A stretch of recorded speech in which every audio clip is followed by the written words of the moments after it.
আসসালামু আলাইকুম দর্শক, আজকের ভিডিওতে আমরা আফগানিস্তানের পোনার প্রদেশের একটি অসাধারণ প্রাকৃতিক বিস্ময় আবিষ্কার করার জন্য একটি যাত্রা শুরু করেছি। মুগ্ধ লালন পুলটিয়া আব্দুল্লাহ কেল পর্বতের কাছে উপত্যকার গভীরে অবস্থিত এই নবনীল পোলের পাথর এবং আদিম জলরাশি আমাদের সাথে যোগ দেয়। আমরা লালন পুলকে ঘিরে এই সৌন্দর্য এবং রহস্য অন্বেষণ করি এর প্রাচীন উৎপত্তি থেকে এই দুর্গম অথচ মনোমুগ্ধকর গন্তব্যে পৌঁছানোর চ্যালেঞ্জগুলি। লালন পুকুরটি পোনার প্রদেশের আশ্চর্যজনক বিস্ময়গুলির মধ্যে একটি, যা এই প্রদেশের অন্যতম পর্যটন আকর্ষণ হিসেবে বিবেচিত। এই প্রাকৃতিক পুকুরটি একটি সুন্দর এবং পোনার প্রদেশের দার জেলার আব্দুল্লাহ কেল পর্বতের চূড়ায় অবস্থিত। নবনীল পানি সহ একটি গভীর গর্তে পাথরের আকৃতির স্থানটি পরিচালিত। গবেষণা অনুসারে এই প্রাকৃতিক পুকুরের একটি আকর্ষণীয় বৈশিষ্ট্য হলো চারপাশে হাজার হাজার বছরের তুষারপাতের উপস্থিতি। লালন পুকুরের চারপাশের পাহাড়ের ফলে পানি এই পুকুরে জমা হয় এবং উপচে পড়ে। এটার কোনো চ্যানেল নেই, এর পানি গ্রীষ্ম এবং শীতকালে একই রকম থাকে। লালন পুকুরের গল্পটি বাগরাম 33 এবং দ্বিতীয়টিতে উল্লেখ করা হয়েছে। আফগানিস্তানের ইতিহাসের আয়তনের এই পুকুরটিকে সবরহ্রদ হিসেবে উল্লেখ করা হয়েছে এবং যেখানে শামারানাবি বাস করত কিছু প্রাণীও এই অঞ্চলের সুন্দর দৃশ্য এবং পাহাড়ি ঘাস থেকে উপকৃত হয়। তাদের মধ্যে সবচেয়ে বিখ্যাত হলো বুনো ছাগল, যা মারার ছাগল নামে পরিচিত। এই জায়গায় গ্রীষ্মকালে পাহাড়ের উচ্চতায় চড়াতে যায় স্নেক ইটার নামটি, যা এই ছাগলদের দেওয়া হয় এবং ফার্সি, উরু এবং কাশ্মীরে একই নামে ডাকা হয় স্থানীয় বিশ্বাস থেকে। অদ্ভুত এইভাবে এই প্রাণীটি সাপকে মেরে খায়। সাপ খাওয়া ছাগল সমুদ্রপৃষ্ঠ থেকে 500 থেকে 3500 মিটার উচ্চতায় বাস করে, যেখানে এটি পুষ্টির জন্য প্রয়োজনীয় ঘাস এবং গাছের পাতা খুঁজে পেতে পারে।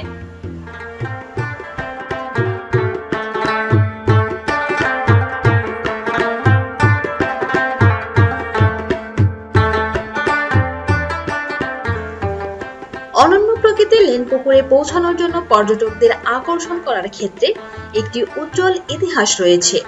পর্যটকদের আব্দুল্লাহ কেল গ্রামের মধ্য দিয়ে যেতে হবে এবং প্রায় 6 ঘন্টা হেঁটে এই সুন্দর জায়গায় যাওয়ার রাস্তাটি ঘুরপাক খায়। পর্যটকদের অন্যান্য সমস্যাগুলির মধ্যে একটি হলো অক্সিজেনের অভাবের কারণে এটির উচ্চতায় পর্যটকরা শীতের পোশাক পরে সেখানে ভ্রমণ করেন, কারণ এই অঞ্চলের স্থানীয় বাসিন্দারা বলেছেন এই স্থান সম্পর্কে গল্প। তারা বিশ্বাস করে যে লালন পুকুরটি পবিত্র এবং কেউ যদি এই পানিতে অপবিত্রতা প্রবেশ করে, এটিকে অপমান করতে চায়, তবে এই পুকুরের পানির অস্থির হয়ে উঠবে এবং বড় বড় ঢেউ সৃষ্টি করবে। পুকুর সারসাপ নামক স্থানে অনন্য প্রাকৃতিক পুকুর রয়েছে। 9 কিলোমিটার কোটিল কাভাগ থেকে শাবহট ওয়াটার পুল নামে একটি জলধারা রয়েছে, যেখানে স্বচ্ছ এবং উষ্ণ পানি রয়েছে, তবে এটি মাউন্টেন লেকের মধ্যে বিবেচিত নয়।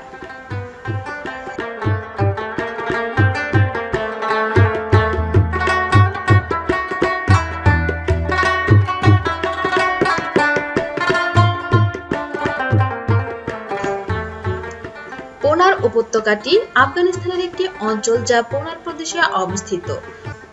এই উপত্যকাটিকে একটি গুরুত্বপূর্ণ অঞ্চল হিসেবে বিবেচনা করা হয়। পোনার প্রদেশ এবং পোনার প্রদেশের নাম এই অঞ্চলের নাম থেকে উদ্ভূত হয়েছে। পোনার উপত্যকা কাবুল থেকে 120 কিলোমিটার উত্তর পূর্বে অবস্থিত এবং এর জনসংখ্যা প্রায় 1 লক্ষ লোক, যাদের অধিকাংশই তাজিক এবং পারস্য ভাষাভাষী। উপত্যকাটি সমুদ্র পৃষ্ঠ থেকে 2217 মিটার উপরে, যা উচ্চ স্থানে 6000 মিটার পর্যন্ত পৌঁছেছে। রুশদের বিরুদ্ধে গেরিলা যুদ্ধের কমান্ডার আহমেদ শাহ মাসুদের সমাধি পোনার উপত্যকায় অবস্থিত। আহমেদ শাহ মাসুদ একই এলাকায় জন্মগ্রহণ করেছিলেন এবং তাকে সমাধিস্থ করা হয়েছিল। একই স্থানে এই উপত্যকার সবচেয়ে বড় নদী হলো পীর নদী, যা রাস্তার মাঝখানে হিন্দুকুশ পাহাড়ের আঞ্জুমানের কোটিল ঝাড়ের নাওক নামক স্থানে উৎপন্ন হয়েছে। গড়বন্ধ ও পার্বণ নদী এবং আরো কিছু নদীও শেষ পর্যন্ত এই নদীতে মিলিত হয়েছে। কাবুল নদীতে প্রবাহিত হয়েছে পোনার উপত্যকা দ্বারবন্ধ থেকে পেরান বা গোলবাহার থেকে কোটেল আঞ্জুমান পর্যন্ত। হিন্দুকুশের দক্ষিণ ঢাল জুড়ে এবং এর সাধারণ রেখা উত্তর পূর্ব থেকে দক্ষিণ পশ্চিম পনার উপত্যকা পর্যন্ত বিস্তৃত। প্রথম দিকে পান্না খনির প্রধান কেন্দ্রে পরিণত হওয়ার সম্ভাবনা রয়েছে। শতাব্দীর বিজ্ঞাপনে প্রচুর পরিমাণে এই অঞ্চলের মূল্যবান পাথরগুলি সম্পর্কে লিখেছেন। মধ্য শতাব্দীতে পোনার তার রৌপ্য খনিগুলোর জন্য বিখ্যাত হয়ে ওঠে এবং সাফারিয়ান ও সিনরা সেখানে তাদের মুদ্রা তৈরি করেছিল। 1985 সাল থেকে 190 ক্যারেট 38G স্ফটিক পনশিরে পাওয়া গেছে, যা সেরা স্ফটিকের প্রতিদ্বন্দ্বী।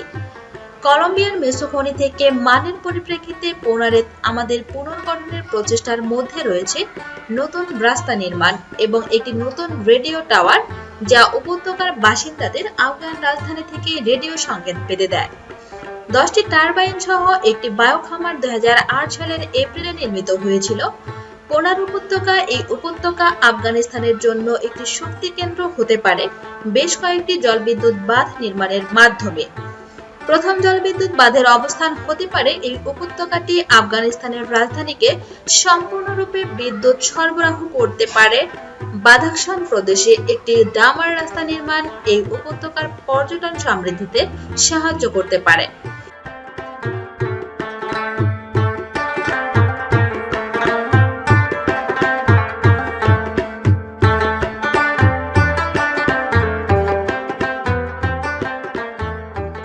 আয়ের আরেকটি গুরুত্বপূর্ণ উৎস উত্তর সমভূমি এবং অন্যটি হলো আঞ্জুমান পাস 4430 মিটার, যা বাকান আঞ্জুমান পাসে যায়। আলেকজান্ডার দ্য গ্রেটের সেনাবাহিনী এবং দলবল ব্যবহার করেছিল, ফলস্বরূপ আমাদের ট্রিপ এই সুন্দর ল্যান্ডস্কেপে অবস্থিত কমনীয় লালনপুর অন্বেষণ করতে। আফগানিস্তানের পোনার প্রদেশটি ঐতিহাসিক পাঠে নথিভুক্ত তার প্রাচীন উৎস থেকে সাধারণের বাইরে কিছুই ছিল না। এই দূরবর্তী গন্তব্য লালনপুরটিতে পৌঁছানোর জন্য ভ্রমণকারীরা যে চ্যালেঞ্জগুলির মুখোমুখি হয়েছিল তা এই অঞ্চলের প্রাকৃতিক বিস্ময়ের একটি প্রমাণ, কারণ আমরা এর নবনীল পানি এবং পাহাড়ের মুগ্ধকর সৌন্দর্য নিয়ে চিন্তা করি। সমৃদ্ধ জীববৈচিত্র্য এবং সাংস্কৃতিক তাৎপর্যের কথা মনে করিয়ে দেয় যে এই মনোমুগ্ধকর অঞ্চলটিকে নমনীয়তার প্রতীক হিসেবে সংজ্ঞায়িত করে এবং প্রাকৃতিক স্প্লেন্ডার ল্যান্ডপুল আমাদের আমন্ত্রণ জানায় পোনার প্রদেশের চিত্তাকর্ষক ল্যান্ডস্কেপগুলি অন্বেষণ এবং সংরক্ষণ চালিয়ে যাওয়ার জন্য।